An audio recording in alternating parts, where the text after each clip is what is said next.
What is going on, you guys? Welcome back to Down to the Wire. I'm your host, Brian Costa, and today, you guys, I have a very special episode in store for you guys today.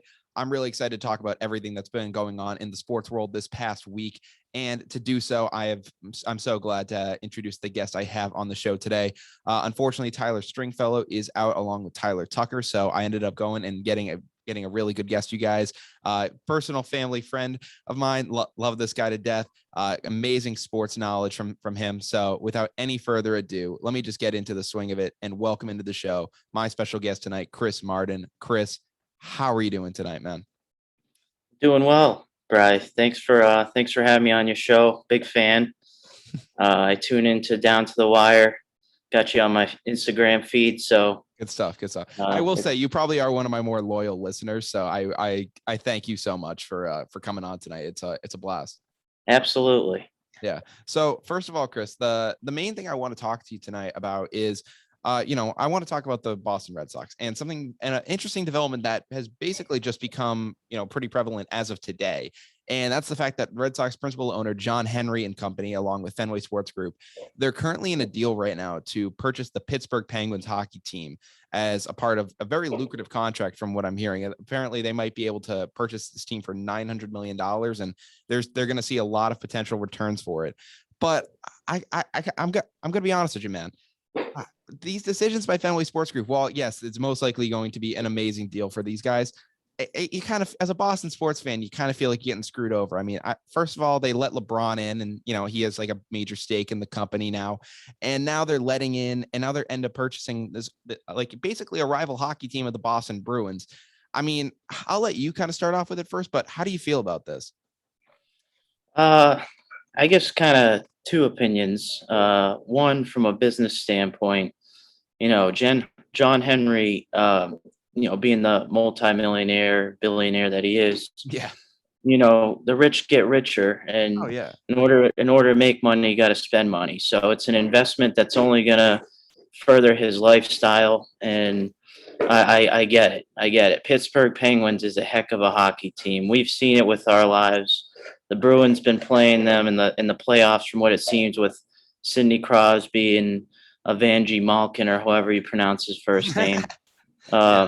It seems like they're always facing them and beating them in the conference, like semifinals or the finals. So from a business standpoint, I get it.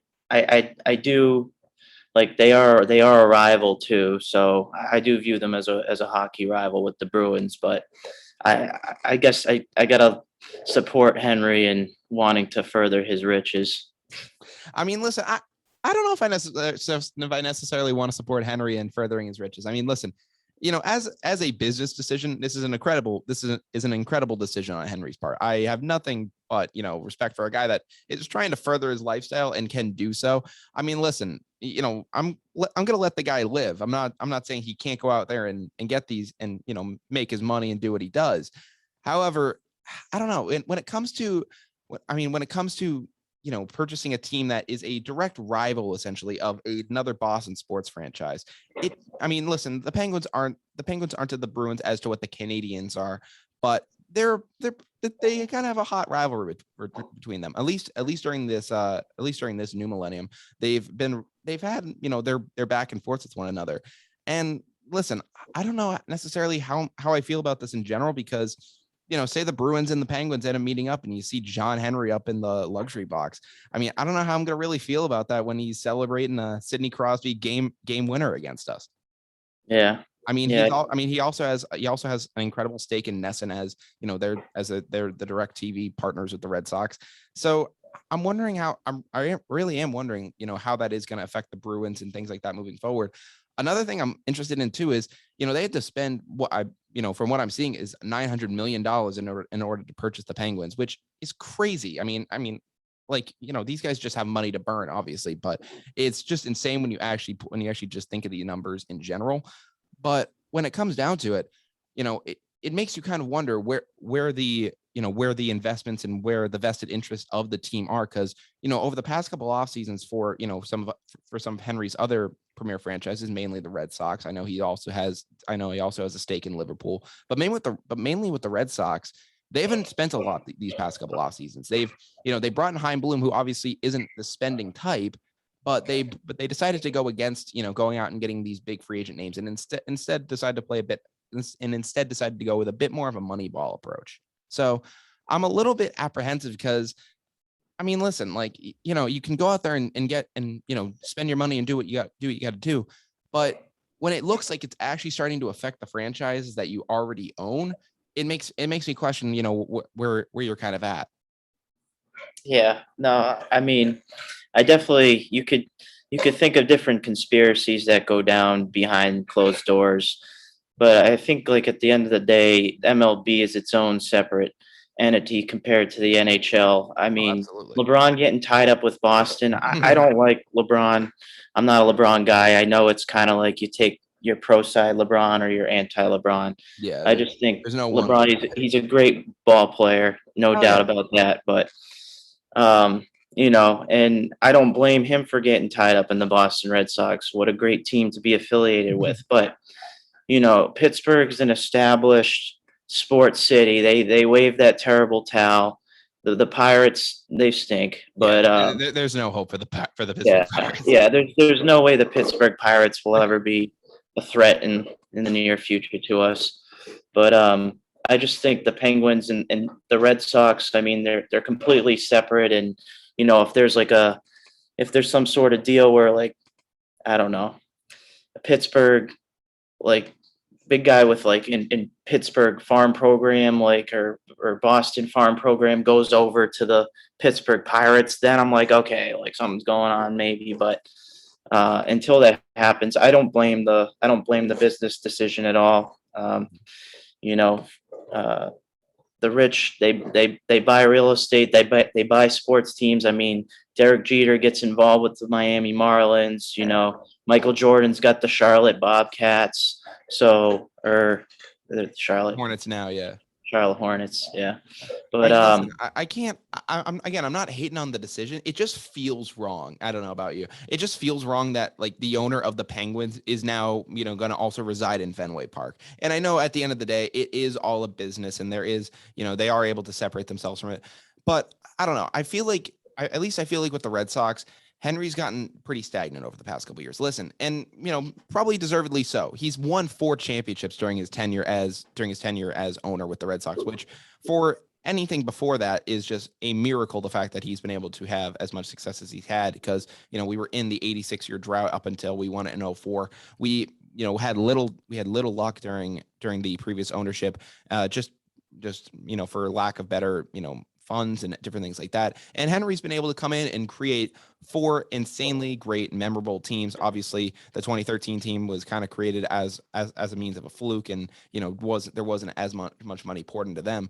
But I get it. He's poured a lot of money into this franchise, and I'm grateful for all the acquisitions he's been able to make as a result of it. Without him, we wouldn't be able to get a David Price. We wouldn't be able to go out there and get these high marquee free agents.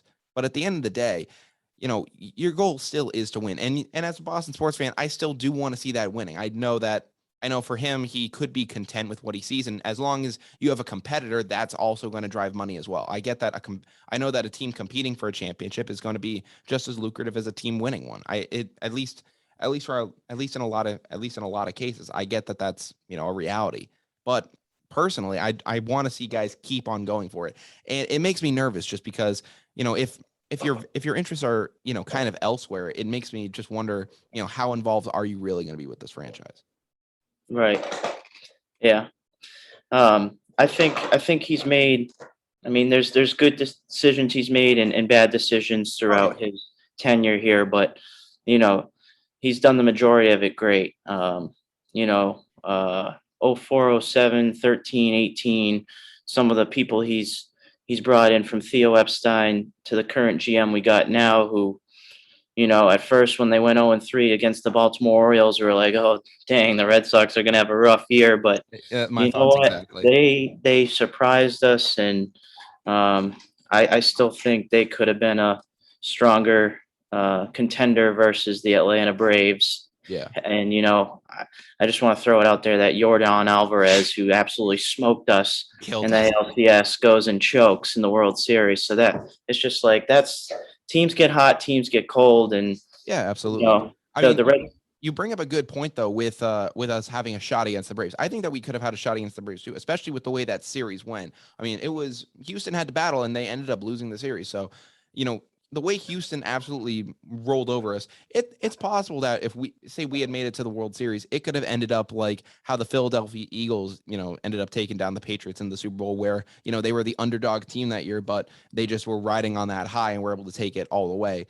But I don't know. Part of me just wishes that you could get in the time machine and go back, because at the trade deadline, obviously you got Kyle Schwarber, who was a massively impressive pickup for us. He ended up basically stealing the show. But I mean, when you think about it, though, there could have been some other moves I feel like the Red Sox could have made. You didn't. I'm not saying you had to go out there and trade for Scherzer or trade for all these other guys. But there's other possible moves that the Red Sox could have made. Maybe it takes them over the luxury tax, but at the end of the day, if that could get you the championship, I would take that versus, trying to just stay, under the tax and everything involved with that. Right, right.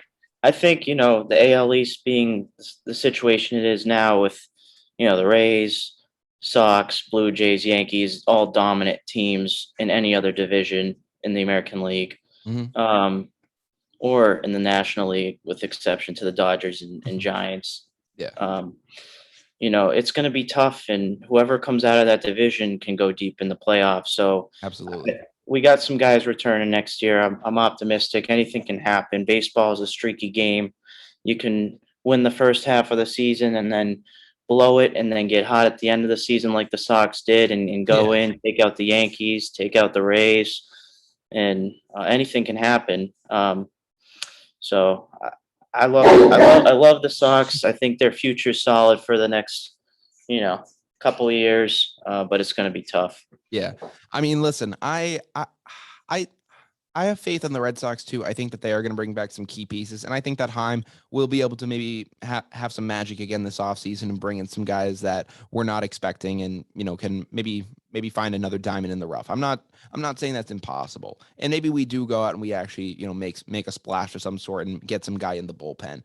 But I don't know. I am a little bit nervous though, because you talked about the Rays, who I don't really like the way that they do things. Obviously, they get the results they need, but at the end of the day, I think that you have to kind of do a bit of a blend of money ball and traditional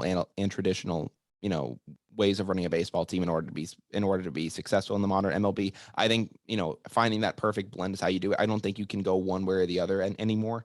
So I think the Rays have to make some sort of a move if they actually want to get themselves over the hump and get that championship. But at the end of the day, the Rays are extremely competitive. The Yankees obviously faced you in the wild card this year. Regardless of however they decide to come back, they are the New York Yankees. They are going to spend money, and they've already said that they're going to get a shortstop and make significant acquisitions this offseason. The Blue Jays are extremely young and seem like they're going to be a team to mess with for a while. And that again just kind of adds to my worry about the fact that the Red Sox were in the ALCS. We were 2 games essentially away from going to the World Series and facing a fairly underperforming team in the Atlanta Braves that did turn it on. But when you have that opportunity and it seems like you kind of blew it with certain situations, it makes me a little bit nervous that are we going to be able to rekindle that again? I know the Red Sox are talking about having unfinished business with Alex Cora and those guys, but whether we can rekindle that or not is going to remain to be seen. I mean, we ended up just losing Eduardo Rodriguez, which is another big topic I wanted to talk with you about. We ended it still is up in the air what's going to happen with the collective bargaining agreement. So there's a lot of, ifs, ands, or buts regarding this next season. But I'll pass it off to you for some final thoughts before we get into the Eddie news. Yeah, I mean, like I said, I'm optimistic about them. I know I had mentioned this at like family gatherings. We have some guys on our team that we have them in their contract for a bit, and 8 out of the 9 guys in this last playoff Sox team had made it to the World Series. And I think 6 of them won between Xander, JD, Rafi, Christian Vasquez. Then you had Kike and Doogie with the Dodgers, and Hunter Renfroe with the Rays, and Schwarber with the Cubs. So, I mean, that's just like when you've been there and you've been under the highest pressure, like if you get back there, it's easier for you to perform than some of these young guys who haven't been there. Yeah. Which is why it upsets me how they just went cold. They went cold. They didn't hit as well as they could have, and they did. They kind of choked against a good Astros team. But Yeah. had they gone to the series, I think it would have been a different story with the Braves with no Ronald Acuna. And it's amazing what they were able to accomplish with like a 0.3% chance of like winning the World Series going into the All-Star break. It was crazy. I'm happy for them. I've been a Braves fan since Chipper Jones and Andrew Jones and John Smoltz and Greg Maddux, Listen, I'm not gonna lie. I was happy for the Braves as well. I was so happy for Freddie Freeman to get his ring and just to see all those guys. Listen, the Atlanta Braves this year were an amazing story, and to see them take down the Houston Astros in the postseason, you couldn't have asked for a better story, in my opinion. I loved the way that ended, and frankly, I am thankful that the Braves celebrating didn't end up happening at Fenway Park. I am grateful at least for that. Now, I think that if the Red Sox make the correct moves, they wouldn't need to be worrying about that, and they actually could, be a legit threat next year. But, obviously we have lost some legitimate pieces, and I think that is a good point for me now to transition into the news of Eduardo Rodriguez no longer being on the team next year. So the news came out a couple days ago that Eddie is going to be signing a 5-year, $77 million deal to be now pitching for the Detroit Tigers over in Comerica. Listen, love Eduardo Rodriguez and what he did for this franchise over his tenure here. Obviously, later on in his tenure here, he did have some issues, dealing with the after effects of COVID. He ended up, I believe, developing myocarditis and, ended up missing the entire 2020 season as a result of it. Apparently, he was like very, very sick as a result. So, the fact that he was able to return this year and, be somewhat decent at times, I was grateful for that. But I don't know. 5 years is a lot, and I don't know if I would have been willing to commit that to him. What about you? I think it's a good move for the Tigers. Absolutely. I personally wouldn't want the Red Sox to invest $77 million into Eddie. I like Eddie, but at the same time, there's a frustration that comes with him every time he's on the mound. I mean, I play some fantasy baseball, so I can look at kind of like what the average innings pitched are with these guys, and you pull up an Eddie Rodriguez statistic for like his 20 starts, and there's like maybe 3-4 times he can get over 5 innings. Like the dude's pitch count through 3-4 innings is higher than anything. I've seen so many full counts with him. Guys fight foul balls off. They drive up the pitch count on Eddie, and we're forced to go to the bullpen a lot with him. And when you have a bullpen that consists of Sawamura, who likes to throw the ball like it's cricket, it's tough to win baseball games. I can't stand him. I had to just bring that. I can't stand Sawamura. I think he's horrible. Yeah, but but going back to Eddie, he looked like he had some promise, but it just it never materialized in anything. Yeah. But going back to Eddie, the Tigers, they've had some pretty solid hitters. I mean, I know Miguel is kind of coming to his end of his career at some point. Whenever who's going to hang it up first, him or Albert? Who knows? Yeah, but really. And now, they got some pretty good guys. Akil Baddoo, he's got some speed on the base path. He's a solid outfielder. And I had MLB TV the past few seasons, and their offense can hit. They can put up some runs. They need pitching, and Eddie's another guy they add to their rotation. I think Matt Boyd has some decent games once in a while, but they need a guy like Eddie, and hopefully he can help them out, but not to a point where it hurts the Red Sox. But I think Detroit showed a little bit of promise with their ability to produce runs at the plate. They just lack pitching, so I understand the move, and I understand the business move. Like, go and take your money, man. Go and take your money, because at the end of the day, if Eddie chokes and he stinks, he's still making jokes on us. We don't we're not making the money he's making. So yeah, exactly. You're not making $15 million. You're not making $15 million a year to be a a below average pitcher. I mean, and listen, I think that when Eddie is on, he can be a very dominant pitcher. It's just a matter of his health at this point. And I think that, he struggled with it obviously during the 2020 season as he didn't play, and he struggled with it during this season as well. I mean, I think that he definitely had his moments. I think he also had like a cramp or something that ended up happening to him at one time during the season. I do remember that he had to leave a start. I don't know if it was due to muscle spasms or due to something in particular, but I remember he did have to leave a start, and he just had kind of his ups and downs throughout the year. So, if maybe he can regain that over in Detroit. I mean, he's going to be like 29, 30 years old now. So he's still in the prime of his career. So, but I know this contract technically will pay him past that. So it makes you wonder. And I mean, a lot of the pitchers this year are technically either in their prime or actually just a little past it. I know Clayton Kershaw is technically a free agent this year. He's 34. So he's technically considered almost past his prime, or at least exiting it. So a lot of the pitchers this year, and the only really young one was Jose Barrios. He actually just re-signed with the Blue Jays for 7 years, which is, he's a good pitcher. I like him on the Twins. I mean, 7 years, 130 something million. I mean, for that type of a contract, that's a great deal for the Blue Jays. Yes. Yeah, I agree. I was mad when they got him. Yeah, I mean, and the fact that they were able to get him for that kind of money, that's a great deal for them. So I mean, they're going to be in great shape too.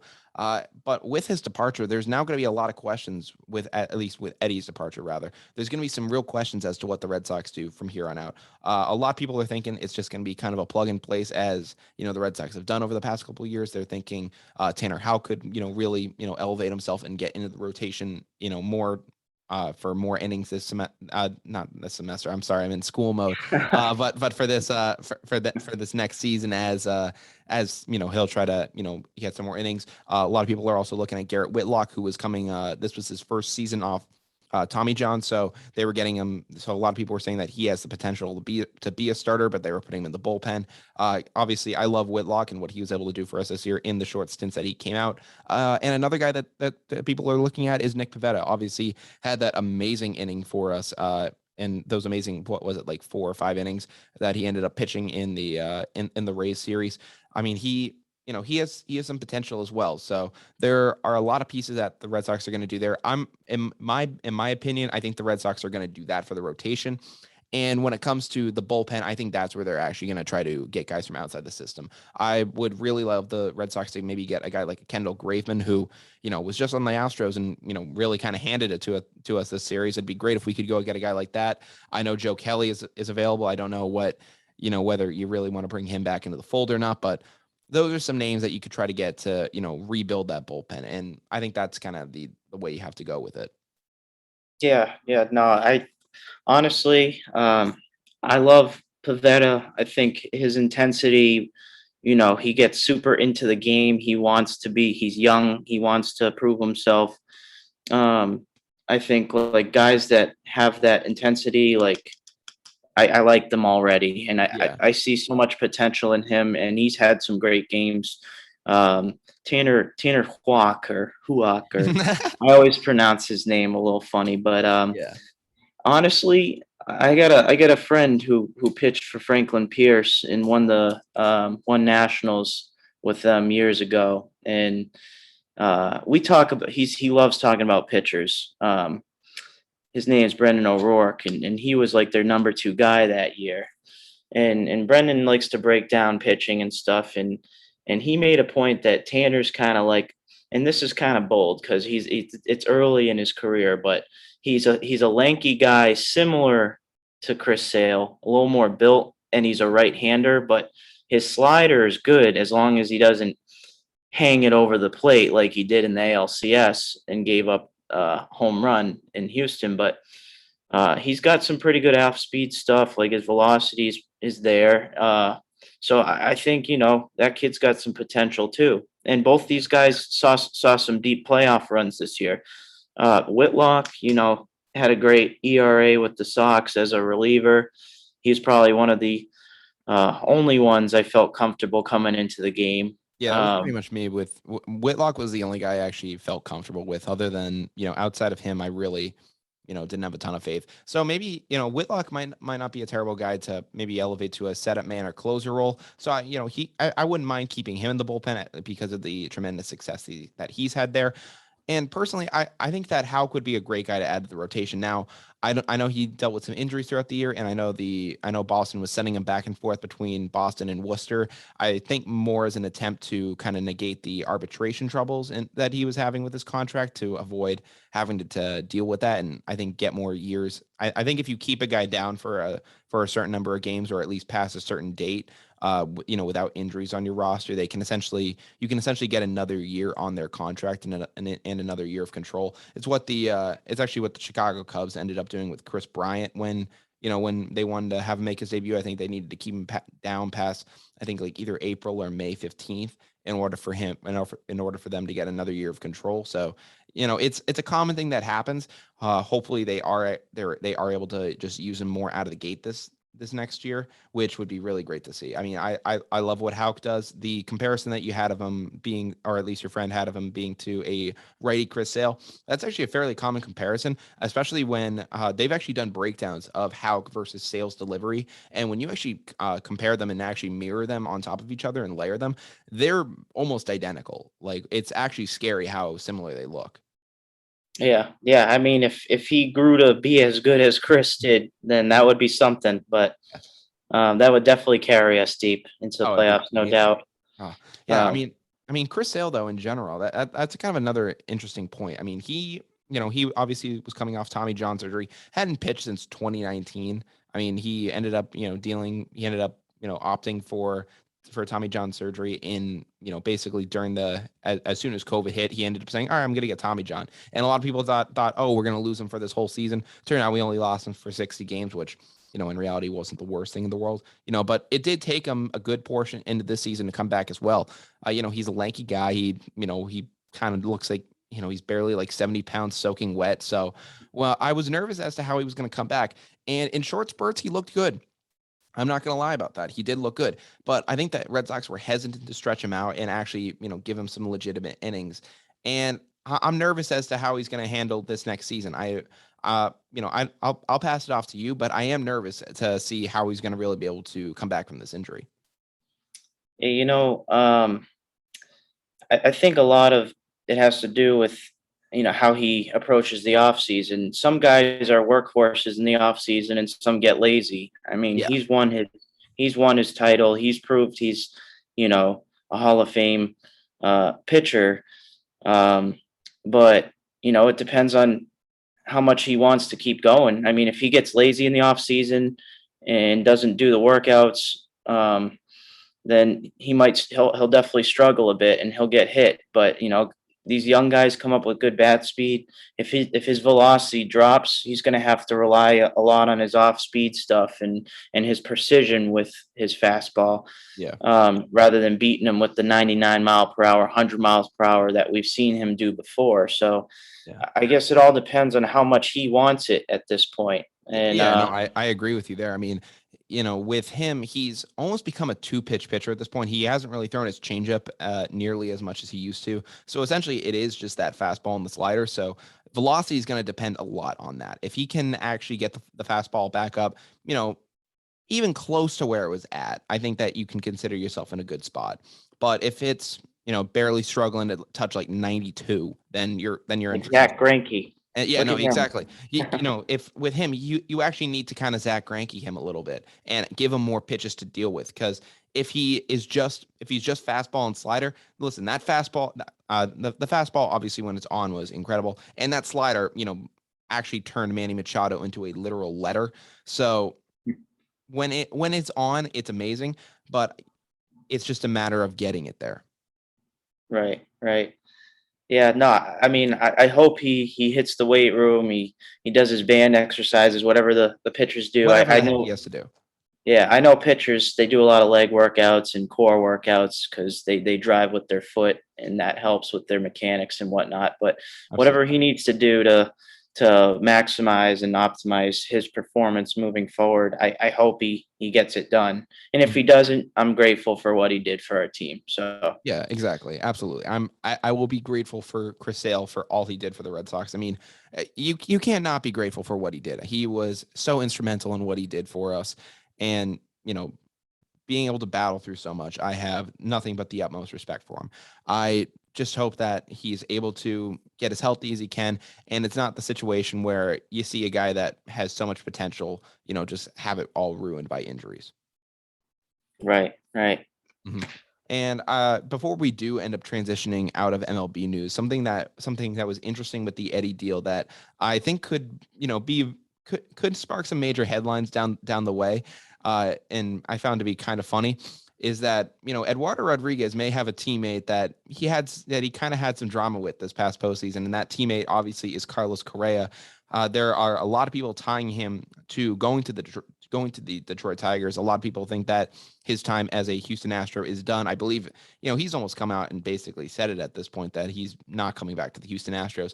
And I guess the other day on Twitter, he ended up adding a tiger emoji to his bio and immediately deleting it. And it was like, and a ton of people are now speculating literally over an emoji. So, I mean, listen, this is the type of, world that we live in nowadays, that where this is now going to be what's breaking down. And, we now have to decipher what Carlos Correa's Twitter bio means. But it was a pretty big deal, especially because of how quickly he took it down. So I don't know if there's a stall in the contract, but if Carlos Correa and Eddie Rodriguez are in the same locker room together, I'm gonna be excited to see if there are any storylines that come out from there, because I know Eddie obviously had the pointing to the watch thing in response to Correa homering earlier in the series, so there could be a very interesting dynamic there. Yeah. I agree. It'll be interesting to see, but if they give Carlos, he's going to get big money. I mean, Oh yeah. he's a top shortstop in the league.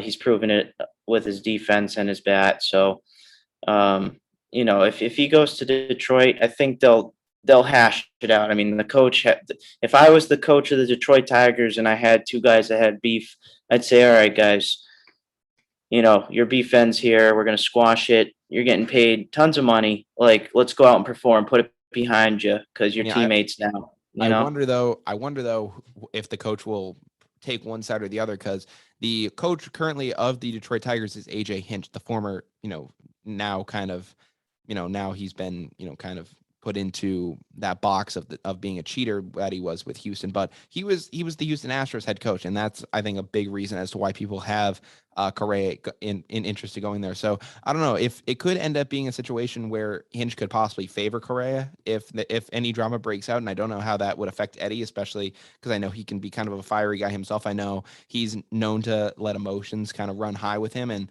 listen, when it's going well, it's very effective. But I know that Eddie can get affected by the highs and lows. So if a coach takes another player's side, I don't know how that could possibly affect him. Yeah, I mean, Eddie's gonna jump right in the rotation. So when he goes and he pitches his first game, and if Carlos is out there fielding his ground ball and he makes a play, he's gonna get pumped up that uh, he took an out away, or he took a hit or a run away Yeah. from the other team. So I think you just gotta be mature adults at this point, realize that you're making absurd amount of money, and just squash it from the get go. And if AJ Hinge, is that his last name, Hinge? Yeah, it's If AJ he if Hinch. he if he picks a side and a feud starts or any beef starts between anybody and he loses control of the locker room, then he's going to get the heck out of here, because as a coach, you need to be able to, be neutral and maximize or optimize your talent that's given to you in your locker room. And if you're going to be paying Eddie 77 million and Carlos like 100 million or whatever his contract might be, Yeah. Oh, um, he's gonna get way more GM, than just 100 million. yeah, He's yeah, gonna get he's gonna probably get the double that. GM and the owner are going to be pressuring you to, hey, make sure these guys get along. Like, Yeah. I mean, they're gonna have to. So, I mean, it's definitely gonna be a very interesting offseason. I mean, there's so many moving parts, especially involving the collective bargaining agreement. That's gonna be a whole nother discussion, whether we're gonna have a strike going for this season or what's gonna happen. So, but moving forward, I do want to, exit MLB news and talk about some NFL news. Obviously, the New England Patriots ended up having their way with the Cleveland Browns this past Sunday, ended up winning 45-7. Mac Jones looked amazing out there. Baker Mayfield, obviously went down with injury, and you'd hope for the best with him, coming back and recovering from that. But he was just like a non-factor in the game. And the Patriots in general, you beat up on the Jets 53 to whatever. And it's like, okay, great. You had your fun, but you're beating the Jets. And in any other, universe and timeline, beating up on the Cleveland Browns wouldn't be anything to marvel at either. But the Cleveland Browns have really turned themselves around in these past few years. Kevin Stefanski's been really impressive as to what he's been able to done with as to what he's been able to do with this group. Myles Garrett and that entire front line have been they've now have an astounding defense. And Baker Mayfield, obviously minus the injury, really, he's a consistent enough guy that you can have some trust in him to win some games. But so when the Patriots did to them what they did, it gives me a lot of hope as to what they can do the rest of the season. I don't know about you, but I'll pass it off to you. Yeah, so it's definitely a great dub, but Baker's playing with his torn labrum with a binder around his torso, and he's a beast, man. I like Baker Mayfield. Yeah. I think he's a good QB, and he's got a lot of fight. No Nick Chubb. That hurts a lot. Absolutely. That was a big loss to them on Sunday. And I think not only losing OBJ, who I know, there are stats that kind of say that Baker is a better quarterback without OBJ than he is with him. So you can kind of make your own judgment based on that. But losing Nick Chubb, which is such an instrumental part of your offense, and when he is a part of your offense with Baker Mayfield, you have tremendous success. Losing him was obviously a major downfall, but I'll let you continue. Yeah, no, it was a great win. I'd say like the more encouraging parts. I mean, our defense, our secondary, those veterans, JC, Devin McCourty, those guys get it done, man. JC, I see he seems to get an interception every week, but Yeah. That secondary and the offensive line, man, like when the Patriots play these prominent defensive ends who are like league leaders in sacks and like rushing the QB, and they can somehow like shut Myles Garrett out or Aaron Donald back in the Super Bowl out, like, and they can't even get a sack. Like they just know how to, they got great offensive line coaching, and that was probably my most encouraging takeaway from that game, because to shut Garrett out, I mean, that guy's like the incredible I Hulk. know he got a sack. I know Wynn missed a blocking assignment at one point. And he did get a sack, but for the most part, you are right. I mean, Right. it was really impressive. But moving forward, you know, the health of the O line, protecting Mac, allowing him to step up to the pocket and throw. He looked amazing. That touchdown to Kendrick Bourne. It was great to see him. It was great to see Jacoby Myers get his first receiving touchdown. That was About crazy. damn time that Jacoby Yeah. Myers finally got it. Yeah. I mean, he ended up having that. He's thrown 2 passing touchdowns, and I know he's caught a 2-point conversion, and then everyone thought that he had his first receiving touchdown, and it got called back because of a holding penalty. So, I mean, the man literally set a record for the most receiving yards in NFL history without a touchdown. I didn't realize that, he would actually. I didn't realize that no guy had ever done what he had done at that point, and no guy had ever reached the end zone besides him, which is actually just incredible. The fact that he was kept out for that long. I know some broadcasters on, I believe it was CBS a couple weeks back, referred to Jacoby Myers as one of Mac Jones' key red zone targets, and then they ended up having to they ended up having to correct themselves and say, I don't know why I said that. Jacoby Myers has 0 career touchdowns, so we have no idea why we referred to him as a red zone threat. Yeah. I mean, hopefully he can become a more, prevalent target in the red zone, but he uses Hunter Henry. Like, it's great to see some tight ends catching the ball. Hunter Henry, Jonnu wasn't playing. So I mean, you can say Chubb didn't play. Well, Jonnu didn't play, and he's a great blocker and a receiving option. And I mean, Cleveland was a 5-4 team, so they had a good defense. Denzel Ward's a stud in the backfield there, and Garrett's just like a specimen. So moving forward, I think they should smoke the Falcons. I think you I, just got to zero in on Pitts and they don't have Calvin Ridley anymore, so just focus on Pitts, the big 6'4" tight end that can move, and I think they should be okay. Yeah, I agree with you there. I think that what the Patriots have been able to do so far this season, they've really impressed me over these last couple of weeks. Going into the earlier portion of the year, they really didn't have a ton of. They really weren't doing a ton of what you wanted them to do. It seemed like they were able to beat up on the easier teams for sure, but they even had trouble against beating the Houston Texans. So I definitely had my concerns about them earlier on in the year. They're starting to come into their own. And, you mentioned the tight end game with Hunter Henry getting involved, which in the early portions of the year, it was some of the main questions was, where the heck is Hunter Henry? What is he doing? And it looked like both him and Jonnu weren't going to be anything for us. Jonnu really still needs to step up his game, but Hunter Henry has really come into his own. And you don't want to say anything about it yet, but it's almost gone from Bledsoe to Coates to Brady to Gronk to Mac Jones to Hunter Henry. And you got to love it because New England really just loves their tight ends and having that connection in the red zone. It's what makes them so successful as a football team, along with just pounding the football and going to the tight ends in the end zone. It's a massive part of what they do.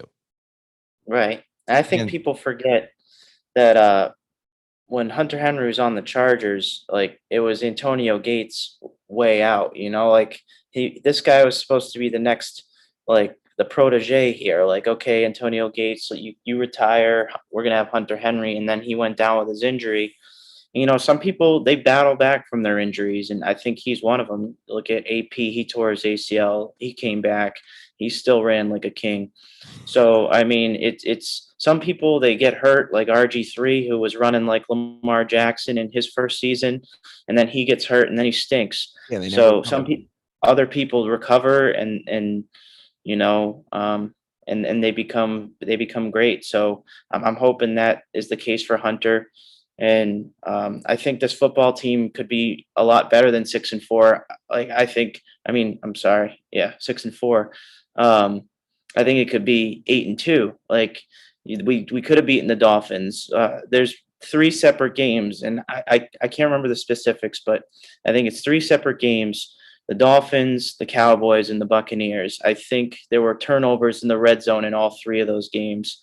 Like whether it was like Ramondre Stevenson fumbling or Damian Harris fumbling, and there was one time where it was like right on the yard line where they fumbled. I was like, we can't catch a break. Like these costly turnovers are blowing the games for us. Yeah. And the Dallas game was close, the Buccaneers game was close, and the Miami game kind of, we lost control of that game a little bit, but had we scored on those red zone opportunities, I think we could have at least two more wins. So, and the fact that they can contend with the Bucs and the Cowboys, and I think a real test of the New England Patriots is going to be in a couple of weeks when we face Vrabel and the Titans. That is going to be a major test for us. I'm really excited for that game too. Another part of the Patriots that I'm really excited about, you also mentioned it, was their defense. And I think that's going to be tested a bunch against the Titans as well. Like you, I really think that we're going to beat up on the Falcons. I think that is something that, at least with the way we're playing, you better beat up on the Falcons. I know you're on a short week, you're playing on a Thursday, but with everything going your way, you have to handle the Falcons this week. It's not even a question of it can be a close game. No, you need to beat the Falcons like you beat the Jets and like you beat the Panthers and the Browns. You need to go in and stomp them. Frankly, is what I think. The only thing about the Falcons that I think gives them a little bit of an edge, and I don't think they have an edge in this game. I think they should get smoked too. But the only thing I think gives them a little bit of an edge is the fact that they got smoked by the Cowboys, and Matt Ryan obviously doesn't like the Patriots with blowing the 28-3 lead. I watched that today, by the way. It was on the NFL Network. I saw that. You watched it. Yeah, Sarah was reading, and we are just kind of tuning in. That's great. What a game, man. But I think he's always going to hold a grudge against the Patriots. And so those two things. It was the championship for him that got away. Of course, he's got a grudge. I mean, listen, all the respect to Matt Ryan. I mean, he was a part of the Falcons choking away the Super Bowl, but he also had an incredible performance in the game up until that part. I mean, pretty much, I don't know if he had a pick late in that game, but it was almost it wasn't in garbage time, but I think he essentially had a pick when he knew there wasn't going to be any consequence if it went to overtime. Like he knew it was like he threw a pick that wasn't going to be able to be returned to the house. And it was essentially, I forget what happened, and then on the forced fumble, that was just his own line getting blown up. For the most part in his game, he was doing his job and he was trying to do whatever he could with that offense. And eventually, his offense just got gassed out because, they couldn't handle it. And then the defense just wasn't able to handle it as well. But it makes me wonder because Matt Ryan is obviously a tried and true competitor. The fact that he's been able to get this Falcons team to 4 wins at all this year is kind of a miracle. So that is kind of a factor going into it. I hope that the Patriots can get past him because he's really the only thing that makes me nervous, frankly. Yeah. I mean, I think as long as they can contain Pitts, he's the big Julio target now. He's the same size as Julio pretty much, and he can move. So if you can double team him, I don't know who they're going to throw to, Russell Gage or that guy's name that starts with a Z. The last name starts with a Z. I don't even know the wide receivers for the Falcons anymore. Yeah, which is sad because the Falcons used to have so many notable wide receivers. You think of Roddy White, Julio Jones, Mohamed Sanu, just to name a couple, and Calvin Ridley, and so many others. And now it's just like Ridley's gone, so it's like who else is here anymore? Russell Gage is the only guy you can really think of. Right. It's crazy how far they've fallen at this point. But I did mention the defense, and that was something that I did want to touch on briefly before we did go with the Patriots. Sure. And you ended up mentioning guys like Dante Hightower and McCourty and J.C. Jackson doing their jobs. I mean, I don't know how we haven't mentioned the guy on the show so far. Matthew Judon has been the pickup of the offseason. He has done long sleeve swagger. I mean, beast. Everyone. People don't even need to say Matthew Judon anymore. People literally just have to say the guy in the red sleeves, and it just invokes fear in any quarterback. I mean, he has been an absolute beast. I mean, in my opinion, pick up of the offseason for any team. I mean, there are a bunch of players obviously that could be in contention for defensive player of the year. Matthew Judon is making his case right now. Yeah, no, he's a stud. He's fast. He's strong. He's got the swim, the finesse moves he's got going on the outside. And if he can keep it up and apply the pressure, many QBs can handle getting away from that type of pressure aside from like Kyler Murray, Lamar. Exactly. Listen, I knew we got a beast from Baltimore, but he has been playing, in my opinion, the best football of his career. He's always been like just a bounty hunter on the field. You don't know how to describe it any better. He can just go after guys. But he has just been on a tear this year. He has something to prove. I don't know what, because he got a ton of money, but he is still out there trying to prove something. I don't want to know what, because it is freakish. And you know who else I like, Bri, is he was on the Falcons Super Bowl team there, and he made a great play in the game. Kyle Van Noy. Yeah.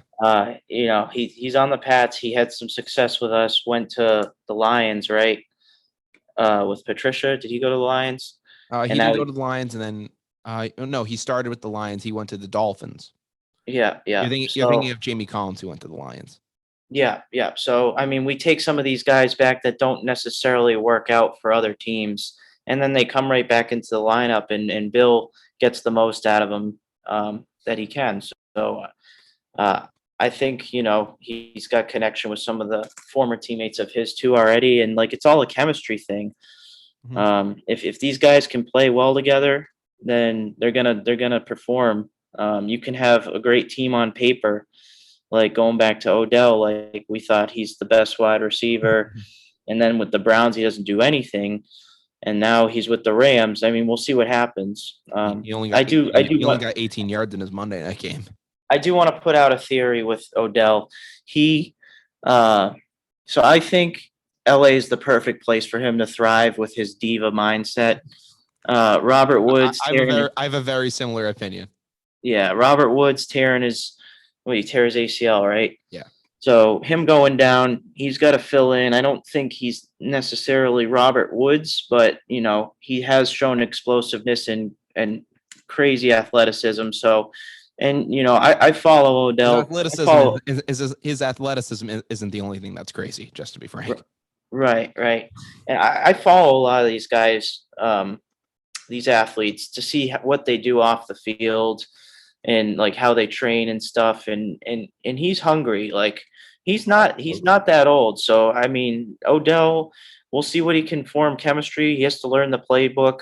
I think he's going to become boys with the other diva on the other side of the ball, Jalen Ramsey. I think they're going to become buddy, and it's just going to be like celebrity nation over there in LA.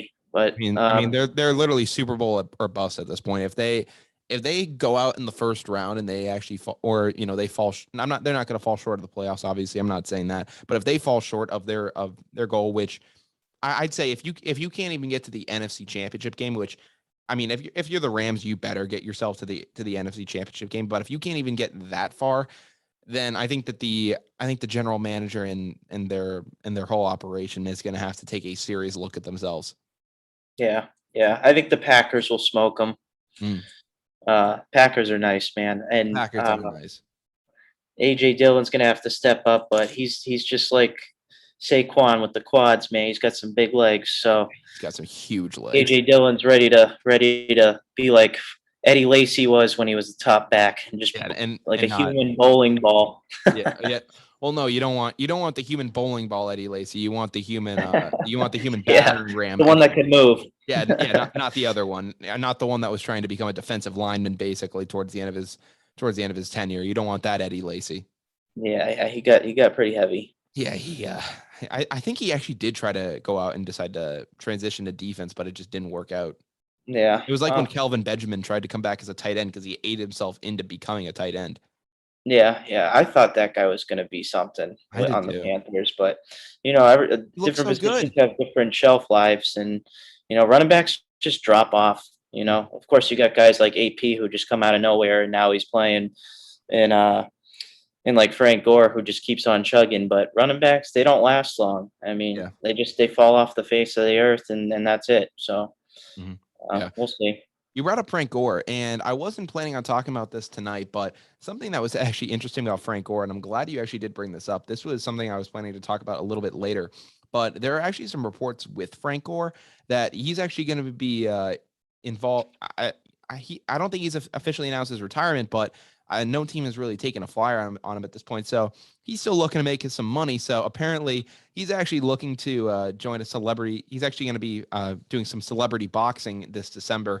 It actually came out that he's going to be boxing former, and or at least it's a report. Jake Paul? No. So he's going to be fighting on the Jake Paul card, actually. Oh, really? Oh, the Frank Gore is, I don't know if that's certified yet, but at least his potential opponent is certified to be fighting.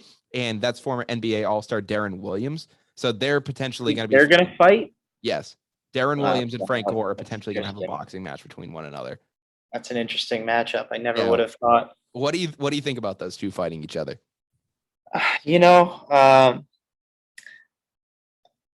Professional boxing is one thing, and these guys are crazy good athletes, and anybody that trains in a boxing gym, like, I wouldn't mess with them on the streets because they know how to fight and duck and throw jabs and uppercuts and whatnot.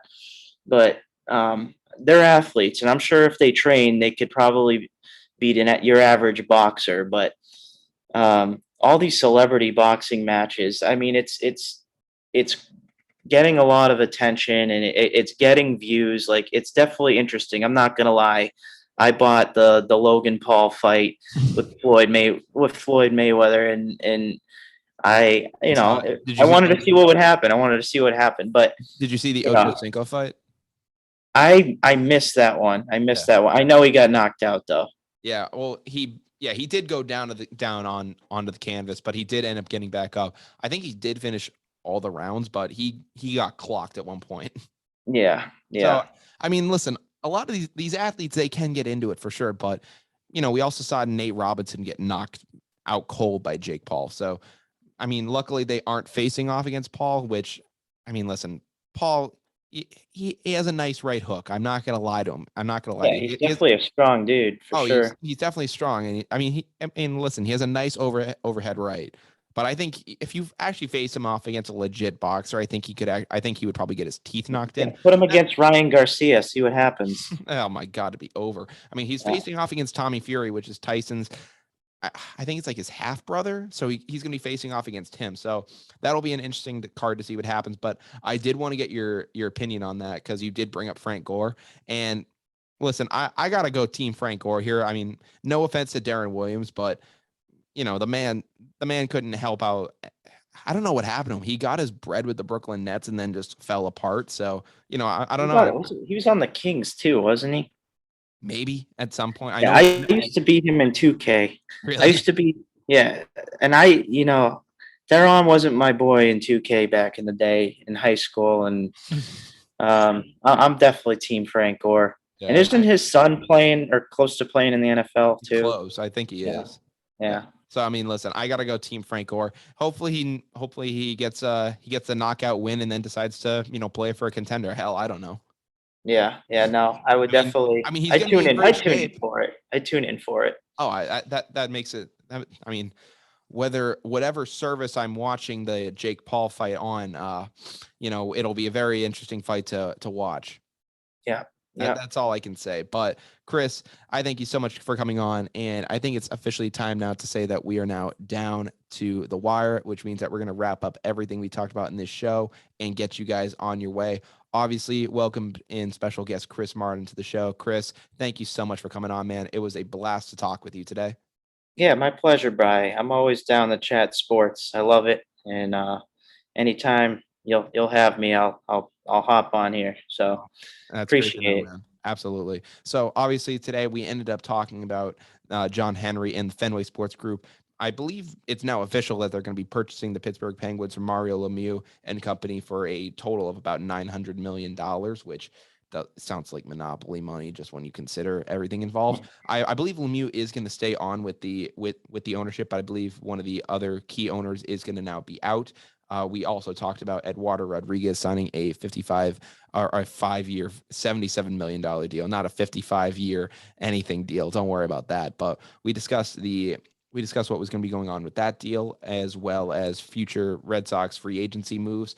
And in NFL news, we talked about the Pats steamrolling over the Cleveland Browns on Sunday, 45-7, and what we expect them to do the rest of the season, and also going into the game against the Atlanta Falcons.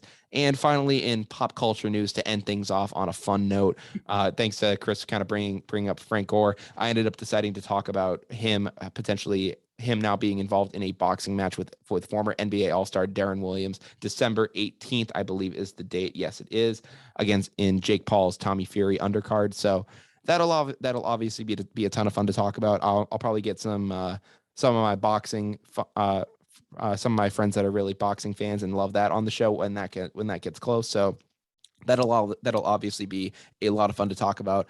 But if you guys are not falling down to the wire at this point, what are you guys doing? We are available anywhere you guys can find podcasts. We're available on Spotify, Google Podcasts, Apple Podcasts, YouTube. But the main hub you guys can reach us through is our Instagram. You can follow that at down.tothewire on Instagram. Again, at down.tothewire on Instagram. Chris, if there's anything you want to say real quick, I'll let you do that. And if not, we'll get on out of here. No, Brad, I appreciate it once again. Big fan of Down to the Wire. Tune in to see what you guys have to say every week, and it's good content. So definitely stress following them, and for your latest and greatest sports news. It's been a pleasure, Bri. Absolutely, man. So without any further ado, from Down to the Wire, I'm Brian Costa. I'm Chris Marden. And we will see you guys next time. Take care. Peace out.